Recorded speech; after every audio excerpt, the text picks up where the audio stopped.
क्या गांधीवाद, लोहियावाद, अंबेडकरवाद, पेरियारवाद, समाजवाद, साम्यवाद महज एक जुमला है? ये सवाल मैं इसलिए पूछ रहा हूँ क्योंकि उत्तर प्रदेश के हरदोई में एक नशेड़ी ने अपनी दिव्यांग माँ को नाले में डुबो के मार दिया। इसके बावजूद न कोई गांधीवादी कुछ बोल रहा है, न कोई समाजवादी बोल रहा है, न लोहियावादी बोल रहा है, न अंबेडकरवादी बोल रहा है। वेद पुराण कहता है नशाबंदी, शराबबंदी होनी चाहिए, लेकिन वेद पुराण की बात करने वाले कभी भारत में नशाबंदी, शराबबंदी की बात नहीं करते।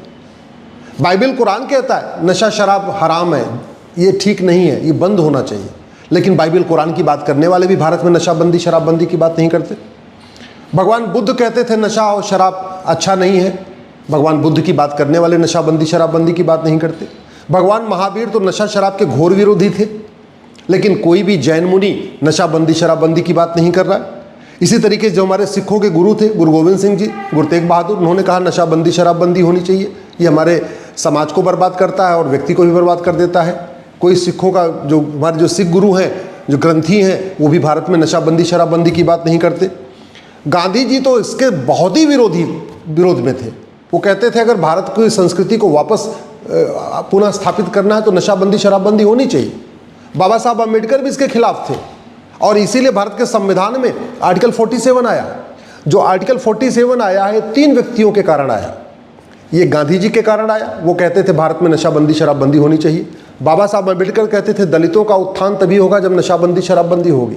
आदिवासियों का उत्थान तभी होगा जब नशाबंदी, शराबबंदी होगी। लोहिया जी का भी यही कहना था। संविधान का यह आर्टिकल 47 इकलौता ऐसा आर्टिकल है कि जब इस पर चर्चा हुई तो किसी ने इसका विरोध ही नहीं किया। ऐसे बहुत सारे प्रावधान हैं जिस पे वोटिंग हुई, डिस्कशन हुआ, कुछ लोगों ने समर्थन किया, कुछ लोगों ने विरोध किया, लेकिन आर्टिकल 47 जो नशाबंदी, शराबबंदी की बात करता है, इस पे सभी संविधान निर्माता एक मत थे। ऐसा आर्टिकल है जिस पे सब लोग सहमत थे। सबका कहना था कि नहीं, जब देश स्वतंत्र हो चुका है, संविधान लागू होगा तो हम भारत में नशाबंदी, शराबबंदी करेंगे। संविधान की शपथ लेने वाले लेकिन इसकी बात ही नहीं करते। तो मेरा इसलिए कहता हूँ कि कई बार तो ऐसे लगता है कि अंबेडकरवाद, लोहियावाद, पेरियारवाद, संविधानवाद महज एक जुमला है। अंतिम लक्ष्य है सत्ता, सत्ता से पैसा, पैसा से सत्ता, सत्ता से पैसा। आर्टिकल 47 कहता है नशाबंदी, शराबबंदी करो, फिर भी संविधान की शपथ लेने वाले माननीय सुप्रीम कोर्ट के जज, माननीय हाई कोर्ट के जज कभी नहीं कहते आर्टिकल 47 लागू करो। संविधान का आर्टिकल 47 कहता है नशाबंदी, शराबबंदी होनी चाहिए, लेकिन कोई सांसद, विधायक, मंत्री कभी कहता ही नहीं है कि हाँ आर्टिकल 47 भारत में लागू होना चाहिए। और नतीजा क्या है?